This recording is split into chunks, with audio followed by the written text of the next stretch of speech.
Okay. So welcome everyone. My name is Hillary. I'm a volunteer and board member at BPMA, Boston Product Management Association. I know I've met some of you in person or on these presentations, so thanks for joining us. We're excited for today's event. So today's a fireside chat. We're going to be less slide reliant after this little intro and just kind of chat with our guest, Vicky.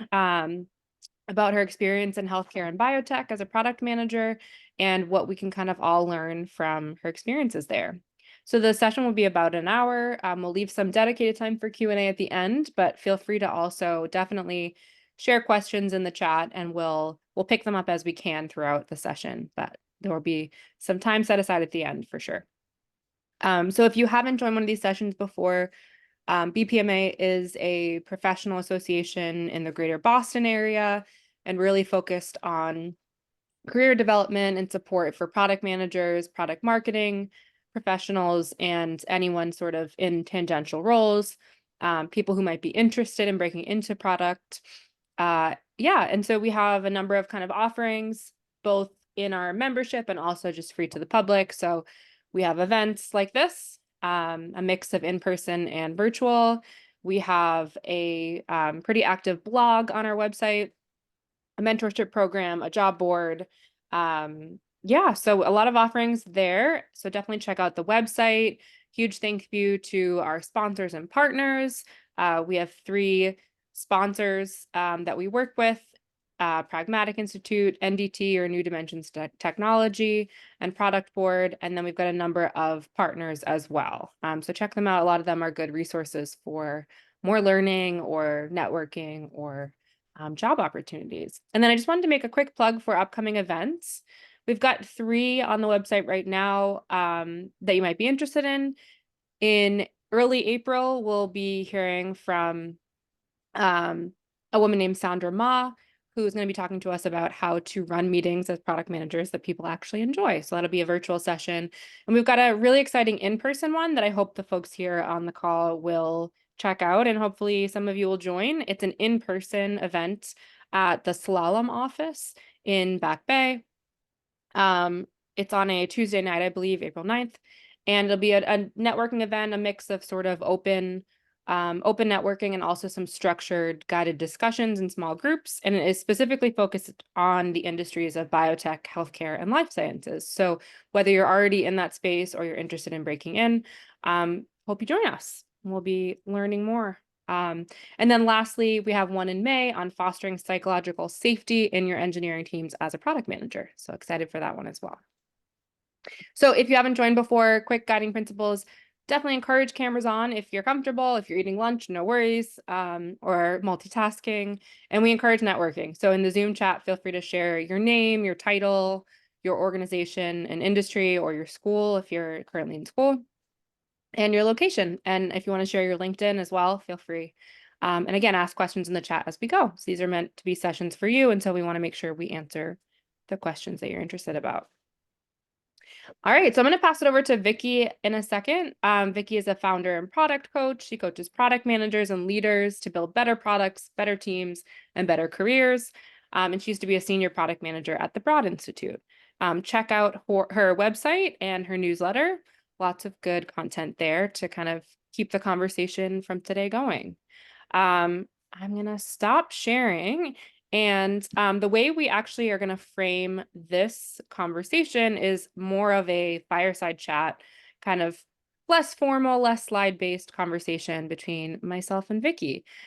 So again, questions in the chat as we go, but we're going to kick it off by I'll ask Vicky if you could introduce yourself and just tell us a little bit about yourself and your experience in the product space.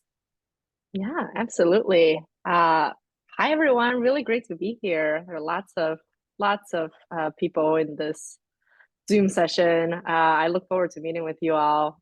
So about me, I'm Vicky, product coach. Like Hillary said, I now do this full time where I work with product managers and product leaders with their product challenges, team challenges, career challenges. Prior to this, when I was at the Broad, I was first a software engineer working on cancer analysis, and then very quickly became way more interested in the product questions than writing code. So I very quickly moved into a product role and spent most of my time doing product management. So I led teams working on both the more domain specific product, like single cell portal, as well as their flagship product called Terra Analysis Platform. It's really interesting because that product is a partnership between Broad, Verily, which is Google's life sciences division, as well as Microsoft. So a super, super valuable experience for me was figuring out how to apply these product management best practices that really make these tech companies super successful into a more scientific setting. So that's my product in a nutshell in my product journey. Right now, in addition to working with individuals, like I did when I first started coaching full time, I also partner with organizations. My specialty is kind of helping people apply these tech product management best practices in their specific situation. And overall, just develop excellent product management skills for individuals and the organizations as a whole. So I think like for startups, there's often like one PM or one head of product reporting directly into the CEO or the CTO who has surprisingly very little time and just a very small support network. So my role there is to be their thought partner and accountability partner, helping them get the training they need, solving their biggest challenges, and ultimately like deliver the results that they're expected to deliver. Whereas for larger companies, the focus may be on strategy and alignment, change management during transitions like reworks or starting new roles, prioritization, and more. It's personalized, and I help them assess progress at different strategic points and use a combination of coaching and advising to help with the individuals and the organization. That's just a quick overview about me, what I did. If you have questions, feel free to drop them in the chat or connect with me on LinkedIn. Yeah. Awesome. Thanks, Vicky. And did I miss it? Did you mention where you're based? Oh, I am in Cambridge. I've always, before I became a coach, I've always just worked in Kendall Square, 4 different buildings, walking distance of each other. But right now I am pretty close to Kendall Square. I could walk there for a coffee if people want to meet sometime. Nice. Very nice. Cool. All right. So in thinking about the time that you've spent in the healthcare and biotech space, what are some PM skills that you've really grown in? A lot. But let's pick a couple. I think like number one, in this category of like learning from tech product management best practices, I think there's a lot of them, but one I'll call out today is this idea of working backwards. A lot of you are familiar with this. I'll pick one tool. There's a lot of tools to use here, but one tool called PRFAQ, started from Amazon, stands for Press Release Frequently Asked Questions. The idea basically is like you first summarize the benefits of the potential new product or product feature, and you write it in a press release format. So you're speaking to the customers, like why would they care? What's the benefit for them? And then after the press release, you write like a set of Q&A from your perspective, right? What are the questions that people would ask about this feature and what are your answers? This is really helpful when you're considering like a medium large product investment, not something that it would be like 2 hours of engineering work if you decided to build it. It is really helpful to bring alignment. Like after you write these things, the next step is like you get into these like stakeholder meetings, making sure everybody is actually on the same page when they're all talking about this feature. There's a lot of science and art there, but I want to call out just this like what you could expect from it. From my perspective, it is a win if after writing this PRFAQ and circulating it, talking to people about it, you discovered holes in your idea. You changed kind of the focus area on how you solve that particular problem, or even you decided this is not a good investment at all. Any of these outcomes, it is a win because you're saving a ton of time. You haven't even done the development yet. I know this idea of like, fail fast and break things. It doesn't always work in a scientific setting or biotech healthcare setting, but I think the mentality is still helpful, right? This is a really good way to test out a lot of your hypotheses, see if people are on the same page before you put in a lot of resources and investments into it. I think one thing I'll mention with this working backwards idea is it's also helpful for career development. It may be surprising, but I have seen it being really helpful. I teach a workshop called Product Manage Your Career, just applying product management principles into your career development. So I asked attendees to start with like their dreams or like elements of their dreams, their North Stars, their goal in life, and kind of like working backwards to figure out the more immediate next steps. And from my experience, it has proven to be helpful for people, who thought they knew what they wanted in their career, but then realized like, oh, that's not actually the thing I wanted to do actually. Right? Or people who felt like, oh, like my dream is just too big. This method also helps them to kind of like narrow it down and know like, okay, what does the immediate next 6 months look like? So I recommend it both in your product development journey and your career development journey. So that's like one skill working backwards. I think that's one skill that I have to really grow that muscle. Another one I think you all probably face is on prioritization, right? There are lots of frameworks and kind of formulas out there. After trying a bunch, I always just come back to like my little spreadsheet of effort, like value over effort, right? For the value part, the common piece is like, what's the business impact? What's the customer impact? What's the customer reach? What's your opportunity cost? Like all of these things I think about.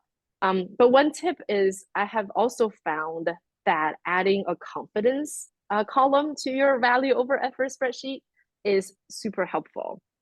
It is an indication. There's no judgment. It is just an indication of how vetted the problem and the solution are, right? And whether you have like real customer insights and yeah, there you go.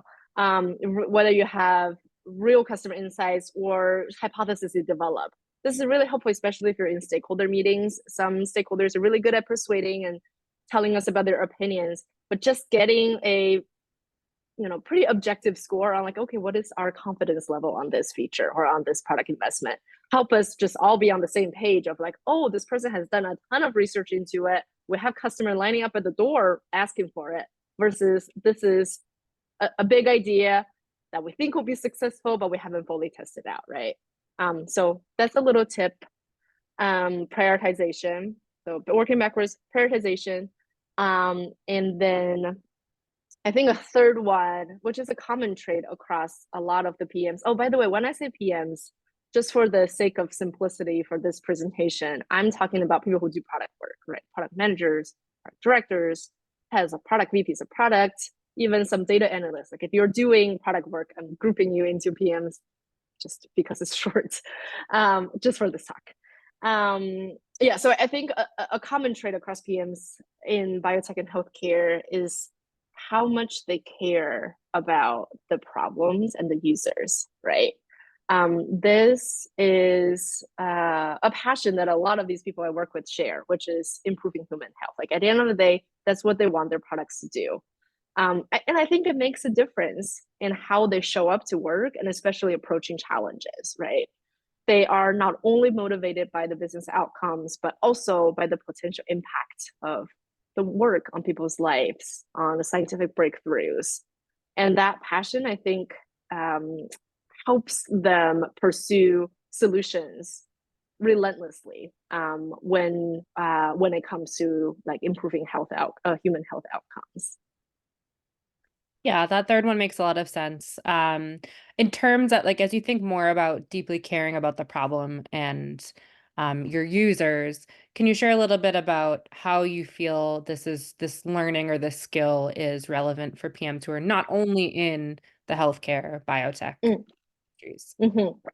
Yeah, so for PMs, for all tech PMs, which is like your typical tech PMs, I personally think there was huge value in understanding, I'm gonna call like the missional part of your product. When I say missional, I mean, it varies from your industry and your specific product area, but a couple examples, right? Missional could mean like through accessibility work, you get to make an impact on some underrepresented groups, or through internationalization, localization work, you get to reach some broader audience and people who would have been underserved. Whatever that is, I think is really good to understand that aspect, right? Seek out to talk with somebody whose lives are positively impacted by your product and learn from them. I there was like one example that I had talked about, written about before. It was on Alexa. So like some people from the Alexa team like basically reached out to people with motor disabilities, collected their stories, understood like what Alexa made them able to do now that they couldn't before. And that was really helpful for the people working on the product, whether that's engineers, product, UX, like everybody, because they felt like they were doing something that helps like humanity rather than, only making the life marginally better and simpler for very able-bodied and even like rich people. So I think that's just like a small example of like understanding like how we can all caring more and deeper about our problems and our users, and having that deep insights into it motivates us and motivates our teams. Yeah, I love that. And obviously that includes that necessitates talking to your users and trying to understand them deeply. It's hard to develop empathy or a deep caring for your users if you don't take those opportunities. So shifting gears a little bit, I wanted to ask you a little bit about things like security and compliance and privacy, which I know is often at the forefront of your mind with product work that you do in the healthcare and biotech space. So, for example, for those of us not in that space, an easy thing that comes to mind is HIPAA, privacy regulations, and how you might be thinking about treating patient data. What's an example related to security and compliance that you could share with us from your experience in this space? Yeah. So let's use an example from metrics. I think that's pretty universal across the board. So let's say for a typical tech company, tracking your user metrics across the globe, like your global user base, could be I think is a pretty acceptable way to analyze your user behavior, right? However, for companies building like tools in the space of biotech and healthcare, say if you're building tools for biobanks or certain scientific consortia, um, for some of these groups, the data is not allowed to physically like leave the country or the continent. And this becomes an issue when you're doing like a cloud solution, right? What this means is that you both need to have special setup in your cloud infrastructure to allow this. But also, when you collect the metrics that you're allowed to collect following the guidelines, you cannot aggregate it with the data collected from other users, regions, and countries. So this is something to be like super, super mindful. The answer, your solution could be just you analyze the data separately, or it could be something else. But I think like the first step is like be aware of what are some of these like regulations, and make sure from the get-go, from when you how you design your cloud infrastructure from the get-go, take that assumption into your whole design and strategy process, so that you don't run into these issues down the road. Yeah, I think HIPAA is like a more popular one. There's another compliance called like FISMA. In this space, I see some nods. I think my point being like there are a lot of these bigger names and acronyms, but the point is like security and compliance cannot be an afterthought. It is from the get-go when you're doing strategy work, when you're doing ideation, when you're starting your design. That is super, super critical for PMs in this space. Yeah, that makes sense. And I think that also ties back to um, the skill of caring deeply about your users, right? Like Right. sometimes I think a lot of us, even those of us not in the healthcare space, to your point, think about privacy and security as sort of like an afterthought or a box to check in making a development plan.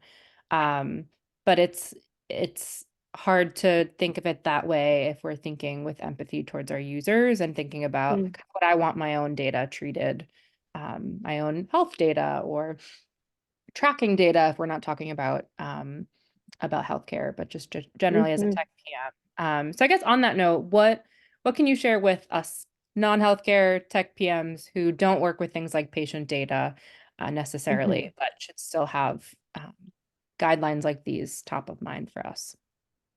Yeah, definitely. I think a lot of companies are into AI now across the board, right? Let's use that as an example, right? So in particular, let's do like large language models, these LLMs. We have played with these, a lot of us have played with these. We have used it for various tasks. Before you use it to summarize your meeting notes, you need to understand like what's the privacy and data security concerns in this particular activity. So for instance, ChatGPT, right? Any information you feed into it is utilized for training purposes.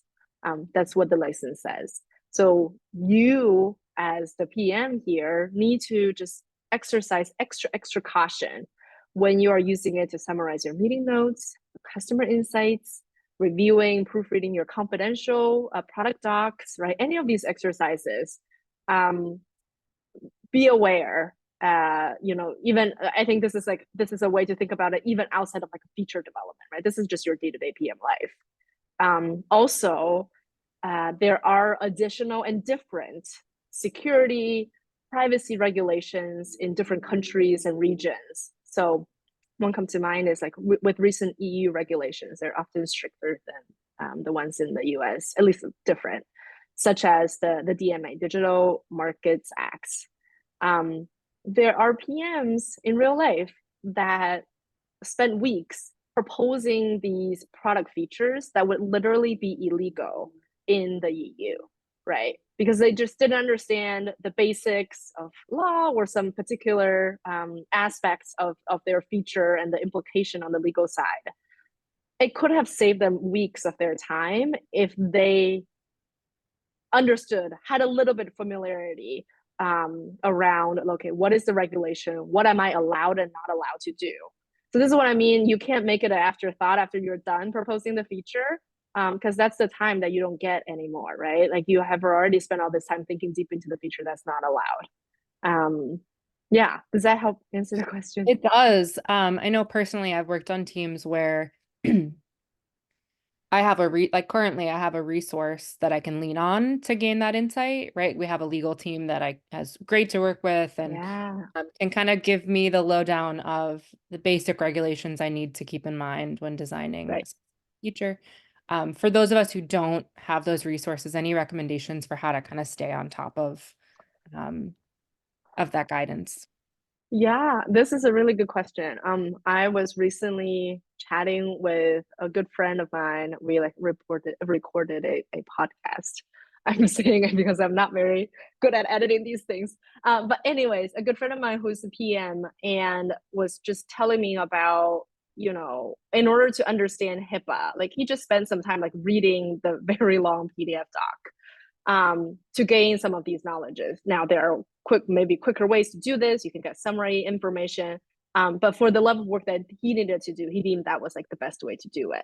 So I would say like seeking advice from legal counsel or like understanding these documents yourself, talking with subject matter experts, whatever that form is, spend the time doing it. Another thing is that with the advent of like GDPR, DMA, and friends, right? This type of restrictions actually apply more broadly. Like biotech healthcare has been doing this for a while, but I think now a lot of industries, like social media, for instance, all face these type of restrictions. So I think there are things that a typical tech company could learn from healthcare and biotech companies just because they've been doing this for a while in terms of how they track metrics, how they collect data, or how they distribute data.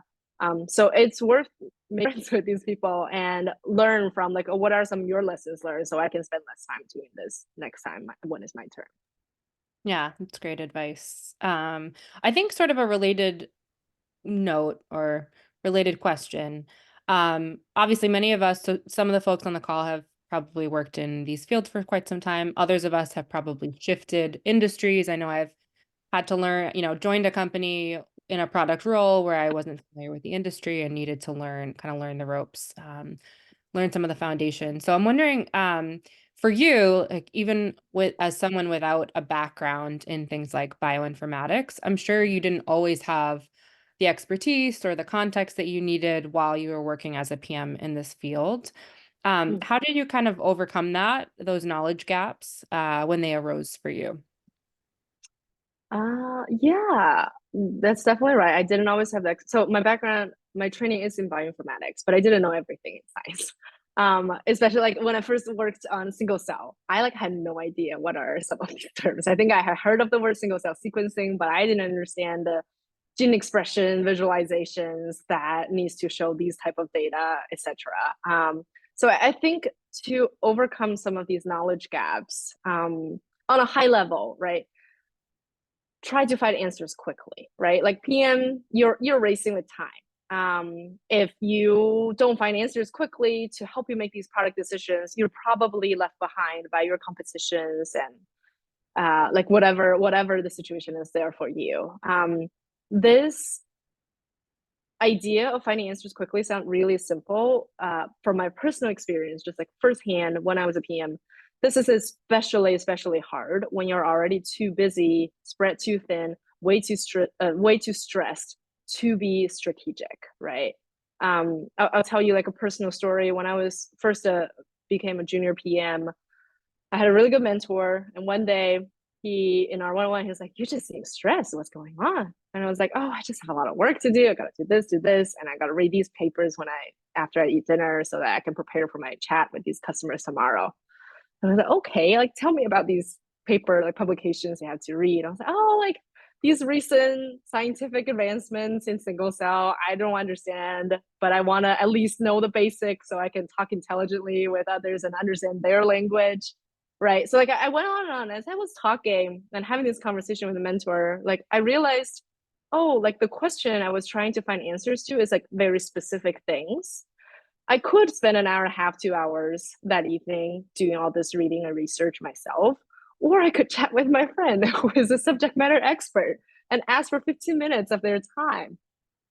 So that's what I ended up doing, and I was way better. And I think these were the moments when I realized, like, sometimes just, you know, given the right mindset environment, you would know what the right thing to do is. But when you're really stressed, like having that thought partner was really helpful. That ended up saving me a lot more time and getting the result that I wanted. So yeah, so that's like try to find answers quickly. Another way to do that is like talking with subject matter experts, right? Um, I I think a blanket statement that I would make is like being in product doesn't mean you have all the answers just outside of the scope of software development, right? Like you don't know all the answers, especially in biotech and healthcare. You often need to find these answers really quickly, without reading all the publications by a group or understand, every aspects of a research study, right? Like developing a map of who these subject matter experts are and build a relationship with them in order to get answers quickly. This is really important and it's going to save you a lot of time. And you're going to learn a lot more things from these people who have more just dedicated time in this area. So I definitely recommend it. That's a great piece of advice. I hadn't thought of that. Even if it's like, someone you currently work with or someone related or adjacent to your role in another org, a past colleague. I haven't thought of kind of making a little glossary for myself of subject matter experts that I can lean on. So I like that Mm-hmm. idea. Yeah, one thing I will add is also like this idea of like know enough of their language, like whoever you're talking to, make it worth their time, right? If you, let's say like AI again, right? Like you are trying to understand something about like AI algorithms, you can talk with your data scientist or like AI specialist, like whoever they are, but like know enough of their language so that that conversation is engaging and intellectual for them as well. And it's also beneficial for you, right? Maybe spend like 10 minutes educating yourself on like the right lingual and then go into this conversation. Don't make it a waste of their time. Yeah, definitely. Um, all right. I have one more kind of last topic of questions for you. So I would just put a note out to the audience that after we talk about this question, we'll shift it over to Q&A. So if you have questions for Vicky, definitely drop them in the chat now. So my last question is your industry. So in the healthcare biotech space, it's always evolving. A lot of us are industries as well that are evolving quickly. And I mean, to your point, we're seeing trends that cross industries like AI and machine learning that are also evolving very quickly. So how do you keep yourself up to date with the latest on that front? And how can tech PMs do the same? Great question. I think of it as a muscle. Like there's always more to learn, and there's always quicker, better, faster ways to learn. It's a muscle that you grow. I like to call it like your adaptability muscle. Quickly adapt, being able to quickly adapt is important for us all, no matter what industry you're in. I think like tech in general is fast paced, biotech, healthcare. There's always new regulations, new technologies, new science discoveries, right? There's always new things that come out. I think what has helped me may not be the right things for you.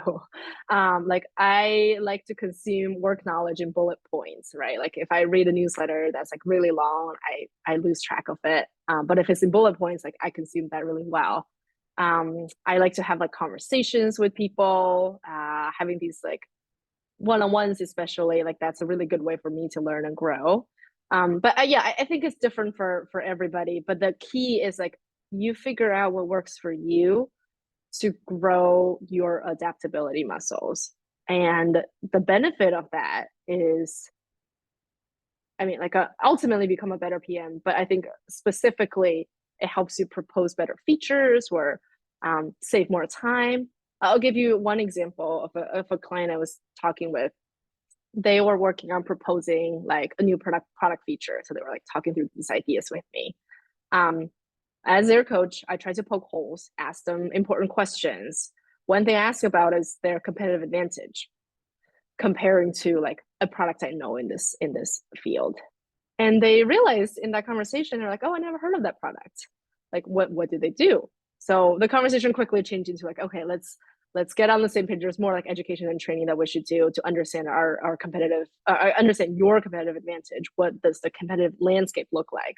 This is huge, right? Like knowing your competition and position yourself well is a lot of the job of a PM, right? If you didn't have this knowledge, you didn't do this research about this other competitor, right? Like doing that with me, that's fine. That's this person's way of growing that adaptability muscle. My key point is like find out what does that look like for you. Practically, I highly recommend devoting like an hour or two every week just on your professional and personal development, whether that's like reading newsletters or going to events like this or catching up with friends in this, like whatever that looks like. No matter how bogged down you are, try to devote that time. This it could be also working with a coach if that's your thing, but whatever that format is, this could save you a lot of time from proposing illegal features that after an hour of education you would have learned like that is not acceptable.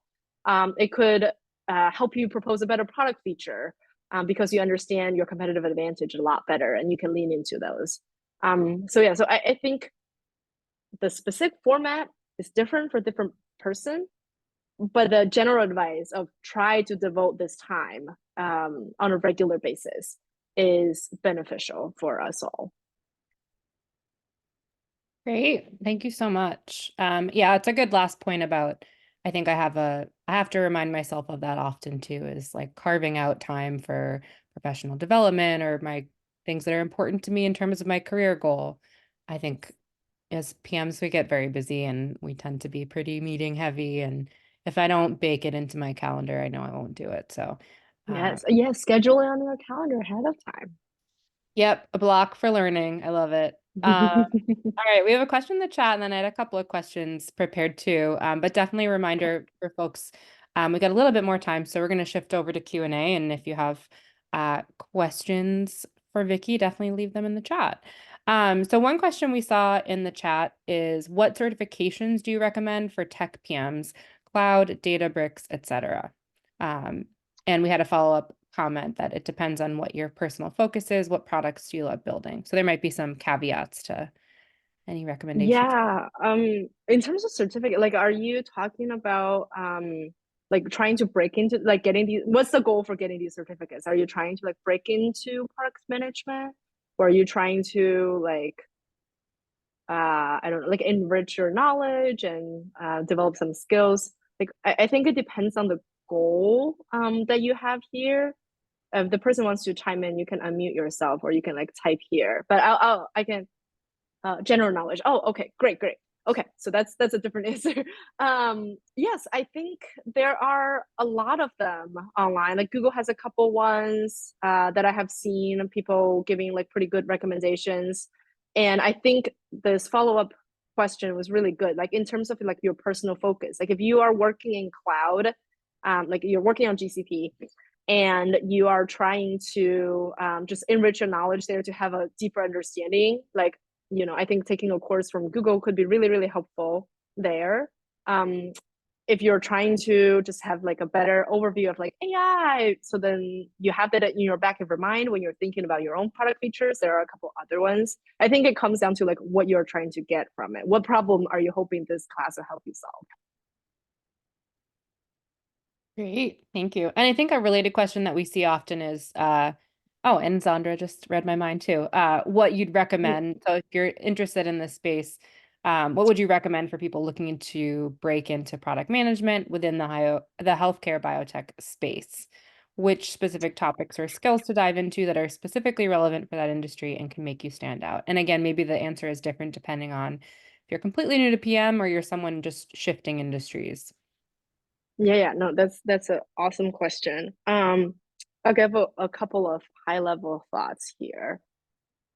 Um, so personally, I talked a little bit at the beginning, but like personally, I transitioned from like software engineering because I was kind of from like a user perspective, like using this product already, and that like unique perspective of like, oh, like a Vicky is a user for products and she has ideas of how to improve it, make it better, was like appealing to the to product organization I was trying to get into. That's like one anecdotal story, but in terms of like general recommendation, in terms of breaking into healthcare and biotech, um, first of all, I just want to mention like this field is super diverse. There are companies that are more like techie in healthcare biotech. If your background is in tech and you want to break into that, there's a couple companies that are a lot more techie, like Microsoft Omics, Benchling, a lot of these like companies that are building tools, even like Code Ocean, I think. Like there, a lot of these companies are building tools for scientists. They are in the biotech industry, but they need a lot of like people with expertise in tech. So that could be a good way to get your foot in the door. Um, there are also companies in biotech healthcare focuses more on like, you know, like clinical diagnostics, synthetic biology, bioinformatics, CROs, like whatever that is. I think the first step is like understanding how wide or how what's the breadth of this industry. Like there are different areas within that, and also understanding yourself, like what's your competitive advantage. I'm very big into applying these like product management concepts onto yourself. Like I said, if you came from a tech background, a lot of these like tech companies could be a good choice. If you're like me that came from like a user background, like going to that company that you were the user for could be a really good way to get into it. So like understand the industry in biotech healthcare, understand your own value propositions, and then from there figure out, okay, which market I should target, which job market I should target, and do that kind of a transition. I think another big piece, like I know myself, I'm not that extroverted, I don't love the word networking. Like huge events could be hard, but I think in this field, biotech and healthcare sometimes could feel like a pretty small community. I know BPMA has an event coming up. for like folks in this field, like try to go to some of these and try to network or like make friends with the people there. Oftentimes, some connections can really help you, especially you're trying to break into this field. So I think that's an advice that I would also give. And then like lastly is about like knowing yourself when you're trying to break into this field. Like, what kind of career do you want to build in whatever time frame, 5 years, 10 years? Like, ultimately, what kind of a career do you want to build? What are your strengths? What are your gaps? Right? Do a SWOT analysis like on yourself to try to understand that. I think that will also help you better position and break into the field as well. I was once asked this question in a talk that I gave at Product Collective. It was like T-2. Somebody asked this, and I was like, I don't have enough time to answer it. I'll write a blog post for you. So it is on my newsletter. If people want to read it, I can like drop a link. There are more expanded thoughts, but these are just my high level thoughts. Feel free to ask me follow-up questions. Yeah, that would be great. And I was going to plug the newsletter at the end too to say, a lot of these topics or questions you have some great content on Vicky's newsletter for it. Great. There was a really interesting one from Shiv. I hadn't thought of this one. How is the product life cycle different in biotech, where clinical trials and Mm, approvals are much longer than other tech areas? yeah, that is such a good question. I think this, like Shiv is talking about in particular, like clinical trials, right? This is like closer to the farmer side of biotech. I think this is one thing that could be a little bit of a surprise for those of us not in tech and in biotech and healthcare, is that the science, like whether that's drug discovery, the clinical trial, whatever, that like the science is often the most important piece of the product. The software where PMs come in sometimes is like what people call it like second fiddle. um, it's some hurdle to get over with if you're not familiar with that concept, right? Like at the end of the day, no matter how beautiful your software is, no matter how great your product management skills are, if the science is not there, if you're not improving human lives, like that's gonna fail no matter what. So I think realizing that is like really important.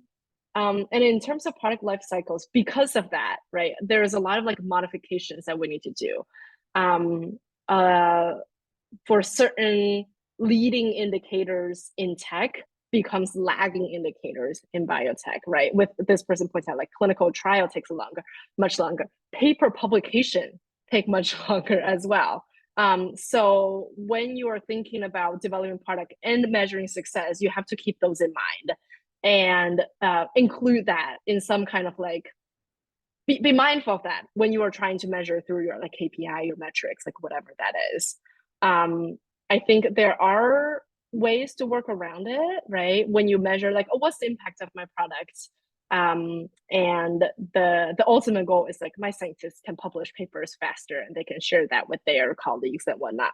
Then you need to keep in mind that paper publishing life cycle. There is the writing piece, there is the review piece, like how long that's gonna take, and there's like the public like sharing piece, right? So yeah, so I think first step is thinking about like educating yourself, understand the ins and outs of whatever process you're involved in, clinical trials, drug development, scientific publication. And then when you are doing the product management, product development in these fields, try to apply the best practices when applicable. But if not, right, like modify it that serves your purpose. Like all of these tools that we had talked about, they're just tools in your tool belt. You should be modifying it, you should be adapting it, and you should make it work really well for your situation. Yeah, makes a lot of sense. We had done a little post on LinkedIn and a sort of related question that came in to the original question here was how to decrease user feedback loops in Mm, heavily regulated environments where like in tech PM roles, we're encouraged to, I mean, to your point, like fail fast, iterate, get feedback quickly. And in healthcare and biotech and similar spaces, because of regulations and other barriers, it may not be possible to have that kind of speed in learning. Any advice there?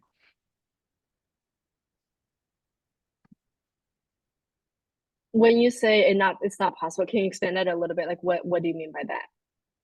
Yeah, the question was around methodologies to decrease feedback loops and to get user Right. feedback in a heavily regulated environment. So, Hmm. where it may not be possible to like connect directly with users with problem Um, solve in a quick and oh, I efficient see, I see. to I learn. see, I see. Yeah, this, yeah, that's a really good question. Especially if like a lot of your users has like had way more training than the average PM, like MD PhDs with like two different postdocs somewhere. They have spent like decades in school doing some of these work. One surprising helpful resource is YouTube. I'm not big into social media myself, but I have seen the benefit of this. So I will mention this to you all. You can judge if this is right for you. There are more and more of these resources made with this particular, like I would say, like healthcare tech, with this particular like, healthcare tech lens in mind, where you get to hear a lot about their insights, their user journeys through these interviews and like podcasts and stuff like that on YouTube. It is surprisingly helpful. A friend recommended to you, and I watched a couple. I thought it was like insightful when you don't have these like direct connection with your users. Yeah, it's a great piece of advice. There is, or Ganesh, I saw you raise your hand. Did you want to comment or follow up on that particular topic? Unless it was by mistake. I have audio problems. All right, we'll come back to you. Oh, there we go. Yeah, yeah. Sorry about that. That's okay. Minor tech glitch. Yeah, No just worries. to add on to the points.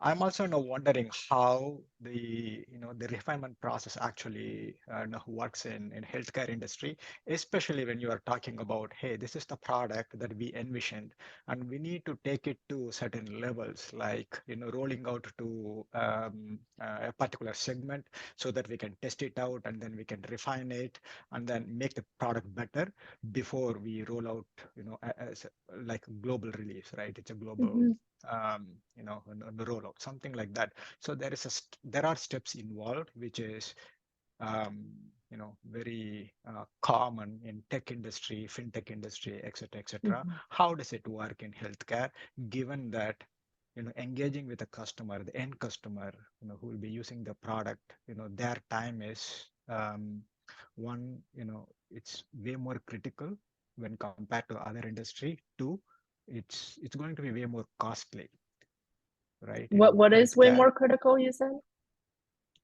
In healthcare industry, getting the product, yearly on to the customer and getting their feedback, yearly feedback is more costly. At the same time, it's more critical, right? Compared to the other industry. Other industry, it's Mm. not going to harm people by rolling out a product all that much. So it is less critical on that sense. At the same time, it's way more like cost wise, it's not that much. We can have multiple iterations of getting yearly feedback before before we settle on final product. But how it is done in healthcare, Let me just given make sure I understand it. Like you're thinking that rolling out feature. let me refine. Yeah, let's say I roll out a feature in Yeah, healthcare, and I need to get yearly feedback. yeah. Okay, and yearly feedback is going to be bound to be costly in healthcare industry because engaging with What the makes it customer, costly? because of the nature of the product in healthcare. No, it's not a payment no processing. It's not a no, simple UI to get a Oh, I feedback see. on, You're right? saying it's Because just like there's a an lot of expensive feature to develop for some healthcare. it. No, it is expensive to Can get I yearly jump in, feedback. Ganesh? Ganesh, No, can no, I hold on jump? a second. Let me finish. Let me finish. Yeah, to help you, I'm trying to help the situation with what she No, no. was. Let me be clear. Okay. See, the thing is, we got to be really very specific. Getting the yearly feedback in healthcare industry for any product is one. It is critical, and it's not cost-wise, it's not even, viable, is what my point is. So how the industry looks at it, how the industry, addresses that situation so that we can build better products. I think so. What I heard is like, you think, generally speaking, in healthcare, developing features and getting early feedback is really costly. Right? Did I get that right? That's correct. And I think that probably comes down to a little bit more specific than that, right? Like healthcare, I'm trying to think like if you're a database company in healthcare and you're releasing a new feature for your database that adds a UI on top of that, that helps administrators better manage their data. Like, how is that more costly than a database company Let's say in? in BMC, Boston Medical, Mm-hmm. can I go and refine their process, let's say emergency intake process, right? Sure. So that's they already have a software, but I'm going to improve that intake process. Currently the Sure. intake process takes 10-15 steps. Any emergency, whoever trying to check in may have to wait Okay. for 15 minutes. I propose a solution that will reduce the time to, let's say, 10 minutes. That is like good 5 minutes reduction. So I think, and then I have a solution. I in fact prototyped it and I want to test it out. If I go and get a real-time feedback, or at least attempt to get a real-time feedback from Brigham and Women's, or any other hospital, it's not easy. Right? So Sure. how do I test out the software, right? How do I Yeah. demonstrate the value proposition that I'm claiming, and how do I prove out? And then think of rolling out the product for many healthcare providers, so on and so forth. Is what I'm. Yeah. The same process, if you take a look at other industries, fintech, or it's easy. It's easy to take a prototype and test it out, get early feedback, and refine it, and then I, go for an all-out release. It's not I that think easy. maybe, yeah, I think maybe that's one point. Like you had mentioned, like testing prototype, right? We all agree testing prototype is a lot cheaper. In this scenario that you described to me, it sounded like you're in this ideation phase of like, okay, I hypothesize that I can save 5 minutes of every nurse's or whatever. I can save 5 minutes of every customer's time by doing this new thing. You can go ahead and develop it, ship it out, put it in this hospital, see if it makes a difference. I Yeah, think I it's understand all that. I also, only the testing and the refinement phase is what what is the challenge. I mean, I believe the challenges are. So do you have any insights into how to address those challenges, is what my specific question is. do I have any insights in terms of how to understand the challenges? How to mitigate. Mitigate, yeah, that's where I was going, right? Like I think the same best practices that you indicated, like in fintech or in other tech industry, I think it still applies here. Testing prototypes with customers in healthcare is still a thing. It may be I don't know, wireframes, or it may be Figma, it may be in Figma, it may be some other wireframes, or it may be like a journey that you test with users, giving them a task, see how quickly they can figure out the problem before you write a single line of code. I think that is still applicable here as well. It sounds like from the scenario that you're describing, validating that 5-minute time reduction is a key piece for your feature, your key value prop. I would advise in that situation to test that out first as much as you can without any development. And once you have some positive indications, that's when I would start the development process. And again, the same kind of skateboard, scooter, car metaphor still applies here, right? Like you shouldn't build out the fully fleshed product at the first iteration, especially if this is a huge product investment. That mentality still applies here, where you build out something that's useful, maybe not as beautiful, but solves the problem in a positive way, and start there and iterate. And every time you release something, getting that feedback, getting that input. And I'm just going to move us on for time's sake, just Yeah. to wrap this up. But thank you for the question, Ganesh. And I think, yeah, we had one other interesting one in the chat that I'm curious to just get one quick thought on. As a nice transition into like, how do we learn more from here? Which is any references to communities in biotech product management in the US or globally that you'd recommend checking out? Oh, that is very specific. Biotech product management. I don't know of a specific group in that. There are like biotech groups, and then there may be like a subgroup of people there that's in product management, and vice versa, right? Like BPM is a product group, and like in a couple weeks, BPM has an event for biotech healthcare PMs. So I think there are groups like that. I have been asked in my newsletter community to like form a group of people, because a lot of those people are biotech and healthcare PMs. I am thinking about that. Maybe I'll start that myself if I don't see a good group out there. But that if you want to be in touch of that, you can subscribe to my newsletter. I'll announce it there. So in terms of product groups, BPMA is great. In terms of biotech groups, Bits and Bio is a pretty good one. They also have some like local chapters in Boston. So I'll mention those two. Nice. And I saw Sami also recommended that one. So I would ask the audience too, if you guys have Oh, any yes. Great. questions, drop them in the chat. We can include them in the follow-up email. But yeah, we're just about at time. So thank you so much, Vicky. I think we got through all the questions. If you all have other questions, what is there any recommended best way for folks to ask those, Vicky? Or is it otherwise I can take them through the survey that I'm just going to pop it in the chat and also include it in the follow-up email. But yeah, surveys work. You can also just direct message me on LinkedIn.